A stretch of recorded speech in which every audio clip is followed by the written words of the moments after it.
आगे चढ़ो।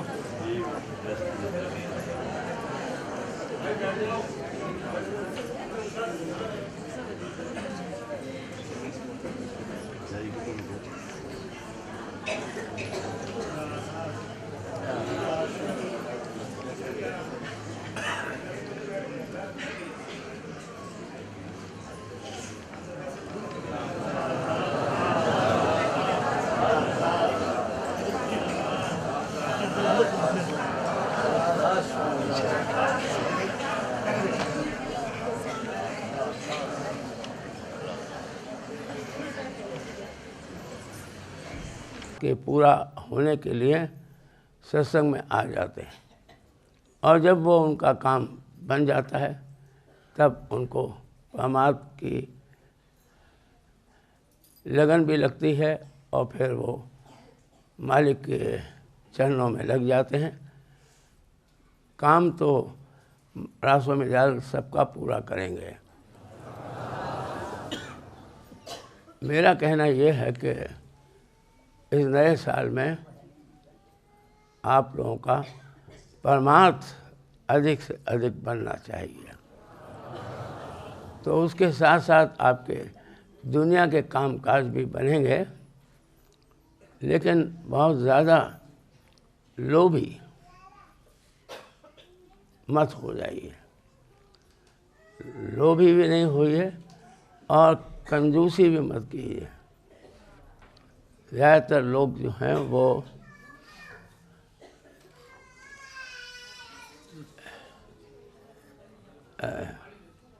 कंजूसी बहुत करते हैं, ख़ास तौर से परमार्थी सेवा को वो बहुत ही साधारण लेते हैं, और वो ये नहीं जानते कि मुर्शिद की एक निगाह से उनके काम बनते हैं। इसलिए उनसे मुझको कहना है ख़ास तौर से कि तुम अपने वो दिन मत भूलो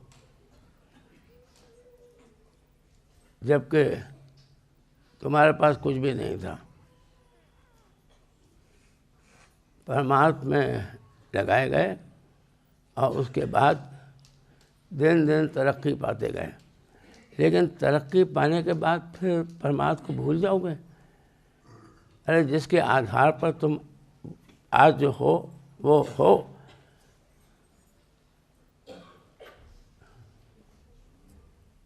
ये बात सही नहीं है।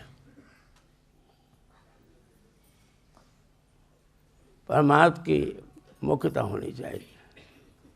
नए वर्ष में ये संकल्प लो कि भक्ति भाव को सबसे ज़्यादा महत्व दोगे, गुरु भक्ति करनी है, राव स्वामी दयाल के चरणों में दृढ़ विश्वास और प्रति पूरी रखनी है। राव स्वामी दयाल के अलावा और कोई नहीं है, वही हमारे सहाय हैं, वही दाता दयाल हैं, वही हमेशा दया करते हैं, और उन्हीं के इशारे पर काम हमारे सिद्ध होते हैं, और काल और माया वो एक परमार्थी का कुछ बिगाड़ नहीं सकते, वो दूर दूर दूर दूर से भौंकते हैं। लेकिन जो व्यक्ति के उन्हीं की तरफ दौड़ेगा तो फिर वो तो लुभाएंगे और तुमको ऐसी जगह पर ले जाएंगे जहाँ गड्ढे ही गड्ढे होंगे।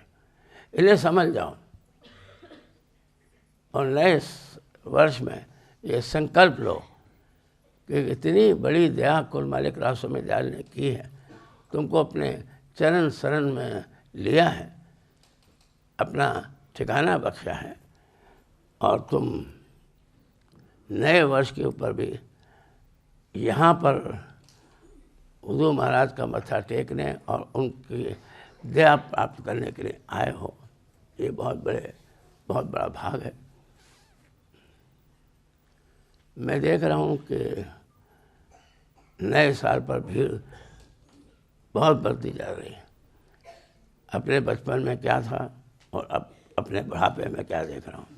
तो ये तो बहुत अच्छी बात है कि नया साल आरंभ कर रहे हो मालिक के चरणों में प्रीत और प्रतीत दृढ़ करके, और उनकी दया के आश्रय और उनकी दया के सहारे तुम काम करते हो। परमार्थ और स्वार्थ दोनों के रखवाले रामस्वामी दयाल हैं। जैसा जैसा परमार्थ बनता जाएगा, स्वार्थ की संभाल भी वो ही रखेंगे। और एक बात जो मैंने कल कही थी और वो फिर कहता हूँ कि इस समय काल बड़ा बरियार है और सख्त ज़रूरत हम लोगों को रक्षा की है। तो जान लो कि रामस्वामी दयाल से बड़ा और कोई रक्षक नहीं है, और जितने हैं वो भक्षक हैं। अब तुम लोगों को यही करना चाहिए कि प्रीत और प्रतीत मालिक कुल के चरणों में बढ़ाओ और अपने गुरु से प्यार करो। वो तो तुमको हरदम तैयार हैं प्यार करने के लिए, प्यार ही करते हैं। इसलिए जितना जितना प्यार पाते जाओगे उतना ही तुम स्थिर होते जाओगे। सुमिरन भी बनेगा, स्वरूप का ध्यान भी बनेगा, और फिर धीरे धीरे सूरत शब्द में रत होगी, और फिर धाम धाम की लीला और विलास निरखते हुए स्वरूप लीला विलास धूम धाम धनी एक दिन कुल मालिक के चरणों में पहुंचा दिए जाओगे। इसलिए मेरा संदेश यही है कि ज़रूर दुनिया में तुमको सफलता मिले।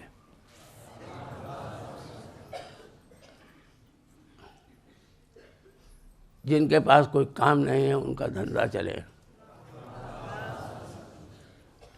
जिनको नौकरी की तलाश है वो नौकरी पाएं। लेकिन एक मानसिकता को कब ख़त्म करोगे?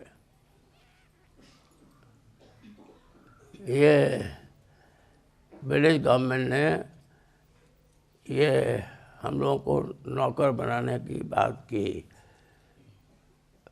और अपने भिन्न भिन्न विभागों में नौकरियां देनी शुरू की। तो एक ये इस समय एक रिवाज हो गया है कि पढ़ लिख कर व्यक्ति ये चाहता है कि उसको कोई ना कोई नौकरी मिल जाए, और नौकरी में क्या हाल है वो तो तुम लोग देख रहे हो। बेरोजगारी ज़्यादा है और रोज़गार कम है। इस सरकार का बूता नहीं है कि वो बेरोजगारी को ख़त्म कर सके, लेकिन तुम लोगों के पास बूता है। रामस्वामी दयाल का जो हमेशा तुम्हारे रक्षक हैं, मेहरबान हैं। इसलिए धीरे धीरे ये मानसिकता छोड़ो और अपना निजी काम किया जाए, उसमें कोई समाज में कमी नहीं आती। इतनी बात मुझको नवयुवकों से कहनी है।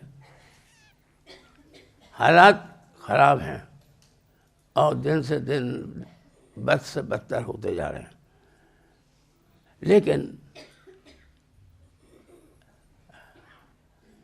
क्षमता बहुत है, योग्यता है, और जिसको के मस्तिष्क का खुलापन कहते हैं, जिसको ये लोग IQ कहते हैं, तो एक भारतवासी का IQ विदेशों में किसी भी देश से कहीं ज़्यादा है।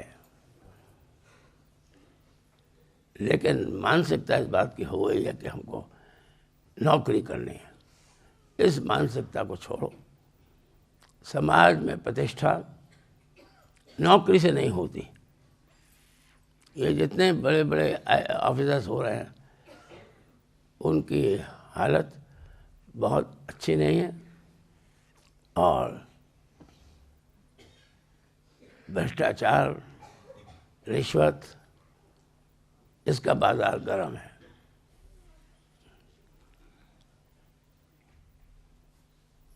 इसके साथ साथ कुछ लोग गलत तरीके भी अपनाते हैं और पैसा जल्द कमाने के लिए वो प्रलोभन में आ जाते हैं। नतीजा ये होता है कि उनको कष्ट भोगना पड़ता है। कभी कभी बेकसूर भी फंस जाते हैं और जो कसूरवार होता है वो अलग खड़ा हो जाता है। तो ये जो सामाजिक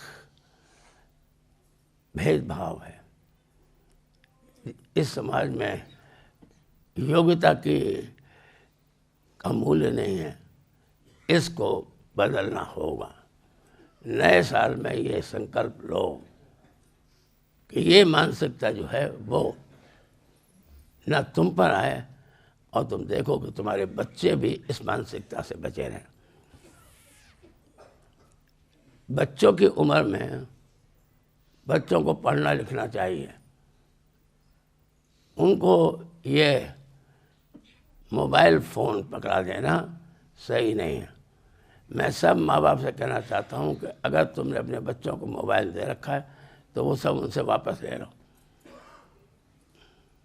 उनको पढ़ने लिखने पर जोर दो, क्योंकि बिना शिक्षा के कुछ नहीं होगा। फिर भी काफ़ी हम लोगों ने साक्षरता पाली है और निरक्षरता का आंकड़ा अब धीरे धीरे कम होता जाता है। इसलिए मैं चाहता ये हूँ कि बच्चों में जो थोड़ी सी मानसिकता आ गई है वो हटाओ। छोटे छोटे बच्चों को मोबाइल फ़ोन या इंटरनेट या ये सब ज़रूरी नहीं है। उनको मेहनत के साथ पढ़ने लिखने दिया जाए। जो शिक्षा किताबों से पढ़कर आती है और ख़ुद लेखनी के ज़रिए आती है वो मोबाइल या इंटरनेट पे नहीं आ सकती। मैं देखता हूँ कि बच्चों का हैंड राइटिंग खराब होता जा रहा है। वजह यही है कि वो अभ्यास नहीं करते। अभ्यास का अपना अलग महत्व है और अभ्यास की तो सारी बात रासोई मत में की जाती है कि हमको सुमरन का अभ्यास करना है। यानी सांस के साथ रासों में नाम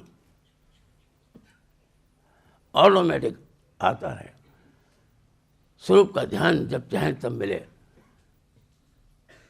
दया हो तो शब्द भी साफ साफ सुनाई दे, धुन। लेकिन वही बात है, ये भी अभ्यास से होगा। इसलिए हर घर में नए साल में रोज पाठ होना चाहिए और वो समय ऐसा निश्चित हो सकता है कि जब सब लोग फ्री हों, लेकिन दो शब्द बड़ी बानी से, दो प्रेम बानी से, एक आध हमारी किताब से भी सा वचन वार्तिक प्रेम पत्र और तुम लोगों के लिए हमारे वचन भी काफ़ी हैं, उनको निरंतर पढ़ो, अपनाओ। बिना सहारे के तो कुछ होता नहीं। पिछलों की टेक की का खंडन किया है तो फिर वध के गुरु पर जोर दिया है सामायिक गुरु पर झुके हमको दर्शन दे सकें। अपनी बात कहेंगे तो हम वो सुनेंगे, तो श्रवण से, नैनों से देख सकते हो, सुन सकते हो, उनकी बात मान सकते हो। बात माननी चाहिए। अब देखो तकिए मेरे पीछे लगा हुआ है, पता नहीं क्या चाहता है।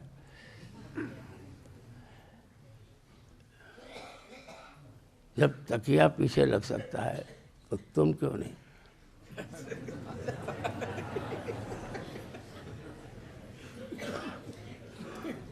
तुम क्यों नहीं? इसलिए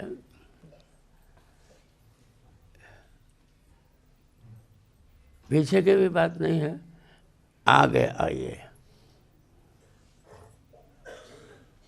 जो स्वरूप दिखाएंगे उससे काम होगा, जो फरमाएंगे उससे काम होगा। हमको एक दिशा भी मिलेगी और दशा भी बदलेगी जरूर। इसलिए हिम्मत नहीं हारनी चाहिए।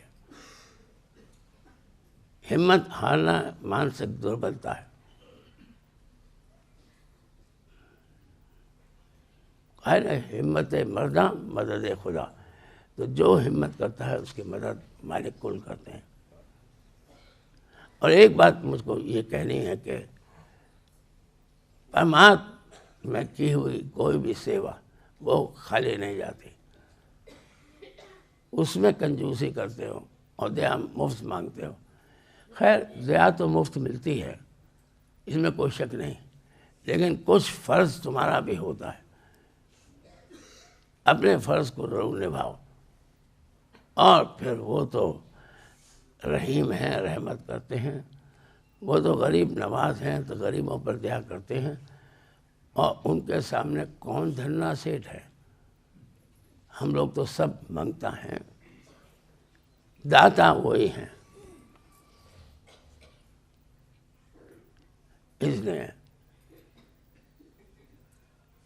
दाता से दाता को मांगो, दात के गाहक मत बनो। जब दाता खुश होगा तो वो दात भी देंगे।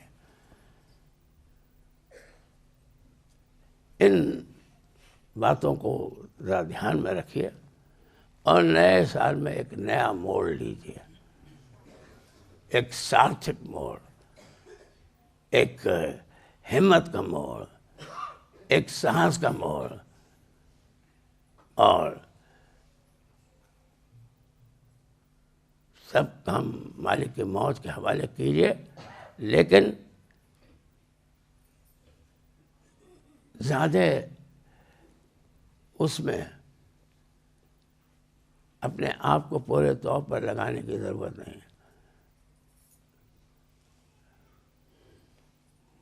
वो आपकी रक्षा भी करेंगे, आपके किसी काम में वो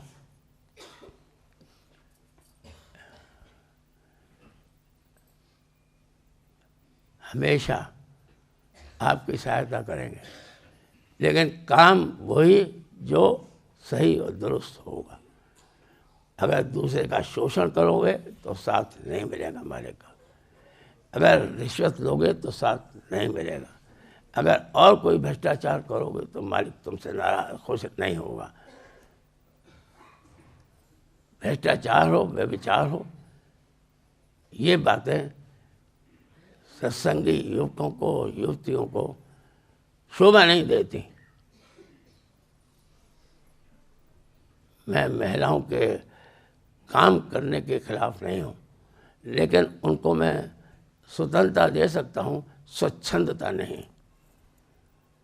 एक निश्चित समय पर एक निश्चित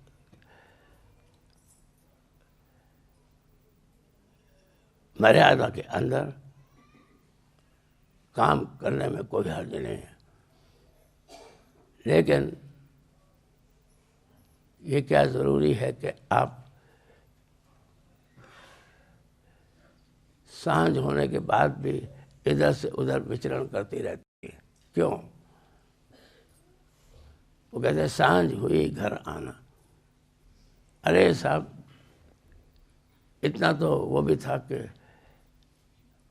अगर थोड़ी सी देर हो जाए तो पूछते कहाँ, कैसे, कहाँ रह गए।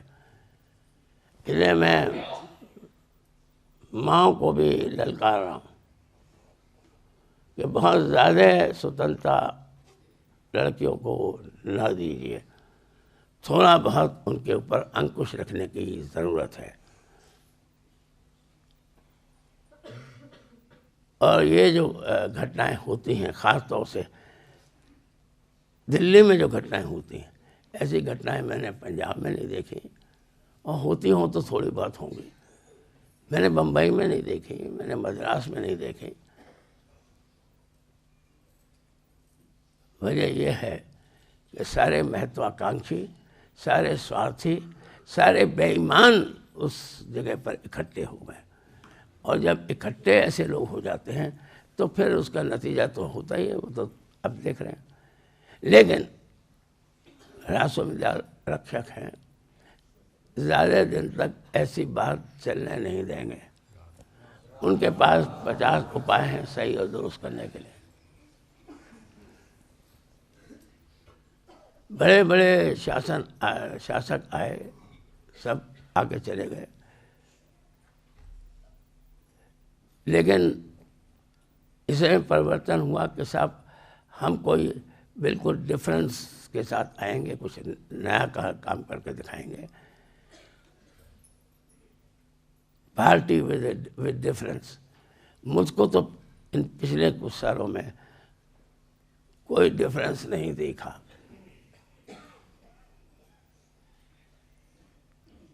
कुछ भी नजर नहीं आया। ये तो मेहनत है काम करने वालों की, और कुछ मालिक की दया है कि उपज भी ठीक हो गई, इंडस्ट्री भी काम कर रही है। लेकिन क्या इंडस्ट्री सिर्फ पैसे वाले चलाएंगे? जो मध्यम दर्जे के हैं वो नहीं चलाएंगे? तो ऐसा फर्क अगर सरकार करेगी तो फिर वो भी नहीं चल सकती। मेरी बात को ख्याल रखिएगा। ज़रूरत है कि मध्यम वर्ग के जो लोग हैं, जिनको अंग्रेजी में कह सकते हैं लोअर मिडिल क्लास, उनकी हालत सबसे ज़्यादा इस समय बदतर है। उनके लिए कुछ किया जाना चाहिए। और अगर ये नहीं करते हैं तो एक बात मैं तुमको और बता दूं कि जितनी क्रांतियां हुई हैं उसमें यही मध्यम वर्ग ने बहुत बड़ी भूमिका अपनाई है। इसलिए घबराने और निराश होने की ज़रूरत नहीं है। हम लोग सब मालिक के चरणों में आए हैं, उनके सेवक हैं, और यहाँ ना किसी से किसी की जात पूछी जाती है, ना उसका वर्ण पूछा जाता है, ना उसकी प्रतिष्ठा देखी जाती है, ना उसकी हैसियत देखी जाती है। सिर्फ एक ही पैमाना है कि मालिक के चरणों का प्यार कितना है। जो अधिक से अधिक प्यार करता है उसको अधिक से अधिक प्यार मिलता है। इसलिए प्यार किए जाइए। प्यार से बढ़कर और कोई चीज़ नहीं है। और एक आप हजारों को सही कर सकते हैं, याद रखिएगा। बशर्ते कि आपके अंदर मालिक का प्यार कूट कूट कर भरा हो, आपके अंदर त्याग और बलिदान हो, आप सबका भला चाहते हो। इसलिए आपका भला तो मैं चाहता हूँ, और मेरा भला राष्ट्रविद्याल करेंगे। राष्ट्रविद्याल सबका भला करेंगे। इसलिए समस्याओं का अंत होगा, जरूर होगा, परिवर्तन होगा। वो तो समय की पुकार है। कितना समय लगता है देखा जाएगा। अभी तो नए साल में नए तौर पर नई स्फूर्ति के साथ, नए साहस के साथ लगे रहो, मालिक के चरणों में लगे रहो, उनकी दया के आश्रय रहो। सब काम फिलफौर वो ठीक करेंगे, तुम्हारा परमार्थ भी बनाएंगे और तुम्हारा स्वाद भी बनाएंगे। राधा स्वामी, राधा स्वामी। अब एक एक करके आते जाओ मेरे पास, और भोग लग गया होगा, फिर खाना भी खाओ।